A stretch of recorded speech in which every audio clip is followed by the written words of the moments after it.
छत्तीसगढ़ के नारायणपुर जिले में धर्मांतरण को लेकर जमकर बवाल मचा हुआ है। क्षेत्र में तनावपूर्ण स्थिति है। दो पक्षों के बीच चल रहे विवाद के बीच जमकर पत्थरबाजी और लाठी डंडे चले। इस दौरान नारायणपुर एसपी सदानंद कुमार गंभीर रूप से घायल हो गए। वहीं पथराव में थाना प्रभारी सहित कई पुलिसकर्मी भी घायल हुए हैं। मौके पर बड़ी संख्या में पुलिस बल तैनात है। घटना की सूचना मिलते ही जिला कलेक्टर अजीत बंसल भी अस्पताल पहुंचे। धर्मांतरण विवाद को लेकर आदिवासी समाज ने विशाल रैली निकाली, जिसमें 5000 से अधिक की संख्या में ग्रामीण शामिल हुए।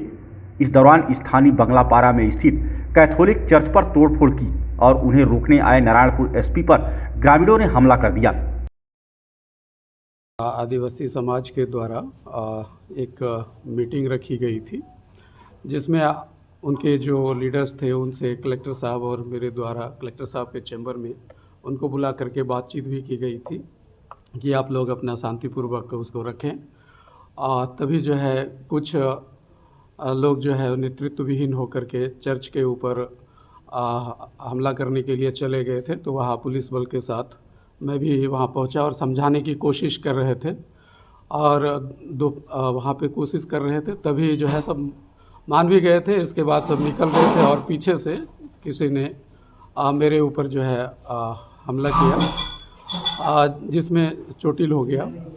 लेकिन फिर भी प्रशासन के द्वारा, पुलिस के द्वारा पूरी तरह से संयम रखा गया और संयमित करके सभी को अलग कर दिया गया है और उन्हें जो है हटा दिया गया है और विधि पूर्वक इस पे कार्रवाई की जाएगी। जिले के एक समुदाय के द्वारा आज यहाँ पे प्रदर्शन के लिए प्रदर्शन की योजना बनाई गई थी। उसके बाद उस समुदाय के कुछ सदस्य उग्र होकर स्थानीय चर्च को नष्ट करने की दिशा में बढ़े थे। लेकिन तभी पुलिस प्रशासन और जिला प्रशासन की वहाँ पे उसके अधिकारी की उपस्थिति में उन लोगों को समझाया गया, लेकिन समझाने के बावजूद भीड़ उग्र हो गई थी और फिर भी प्रशासन ने संयम से काम लिया और इस पूरे घटनाक्रम के दौरान जिले के एसपी साहब को सर में चोट आई है, जिसका यहाँ पे अभी एसपी साहब की स्थिति सही है और कुछ पुलिस वालों को भी चोट आई है। प्रशासन की तरफ से पूरी संयम दिखाई गई है और अभी भी हम लोगों को समझा बुझाकर उनके घर वापस भेजने के लिए कोशिश कर रहे हैं। आंदोलन की पहले से सूचना थी क्या? उनके तरफ से एक सभा करने की सूचना दी गई थी। आज सभा करने से पहले मेरे और एसपी साहब के द्वारा उस समाज के जो लीडर्स हैं उनको कलेक्टर चैम्बर में बुला करके उनको समझाइश दी गई थी कि यह सभा शांतिपूर्ण होनी चाहिए और व्यक्तिगत रूप से उनसे बात की गई थी, लेकिन फिर भी ये घटना उसके बाद हुई है। कल से जो नारायणपुर में घटनाएं हो रही है उसमें सर्व आदिवासी समाज का नाम जो लिया रहा है वो जो गलत है।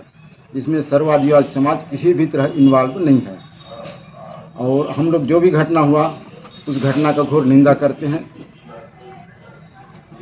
और जो है खंडन भी करते हैं।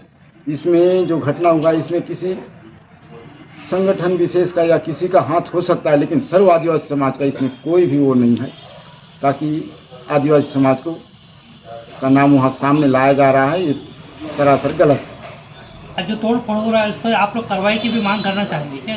नहीं, जो गलत किया है उसके ऊपर तो कार्रवाई होना चाहिए। जो मारपीट करते हैं किसी संस्था को या किसी के धार्मिक स्थल को तोड़फोड़ करना बहुत ही गलत है और इसको तो हम लोग सर्व आदिवासी समाज की तरफ से मैं अध्यक्ष होने के नाते इसका घोर निंदा करता हूँ। ऐसा नहीं होना चाहिए। ना ही हम इसमें कोई भी परिस्थिति में हम इसमें इन्वॉल्व नहीं है। ना हमारे कोई पदाधिकारी उसमें सम्मिलित है, ना कुछ नहीं। कोई व्यक्ति विशेष के हिसाब से ही होता है।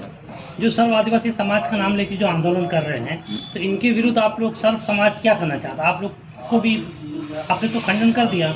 नहीं, उनके ऊपर जो भी नाम लेके कर रहा है, सबसे पहले तो शासन उनके ऊपर कार्रवाई करे। जब हमारे समाज के, अगर हमारे समाज के लोग हैं, हम कौन हैं क्या है अब तो हमको मालूम नहीं है, लेकिन हमारे ऊपर जो इल्ज़ाम लगाया है सर्व आदिवासी समाज के नाम से, वो तो निंदनीय है।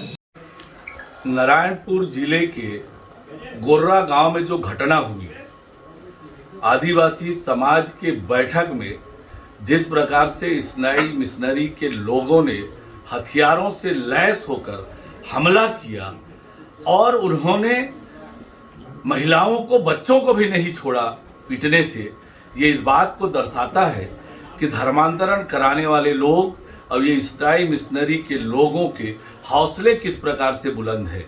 और हम जो लगातार इस बात को कह रहे थे कि धर्मांतरण करने वालों को राज्य सरकार का संरक्षण है, वो इस बात को बताता है कि किस प्रकार से हथियारों से लैस होकर आदिवासी समाज के ऊपर हमला हो रहा है। आज आदिवासी समाज के साथ जो अन्याय और अत्याचार हो रहा है, राज्य सरकार हाथ पर हाथ धरे बैठी है और आदिवासी समाज के साथ जिस प्रकार से घटना हुई है ये अत्यंत दुर्भाग्यजनक है। और जब सुकमा के एसपी ने धर्मांतरण को लेकर पत्र लिखा था, उसे राज्य सरकार ने झुठलाया था, लेकिन आज राज्य सरकार इस विषय को लेकर क्या बोलेगी। मैं ये कहना चाहता हूँ कि आज छत्तीसगढ़ में धर्मांतरण का खुला खेल चल रहा है और धर्मांतरण कराने वाले लोग हिंसक होकर अब हथियार के दम पर धर्मांतरण के काम में लगे हुए हैं। ये आदिवासी समाज के साथ अन्याय और अत्याचार है।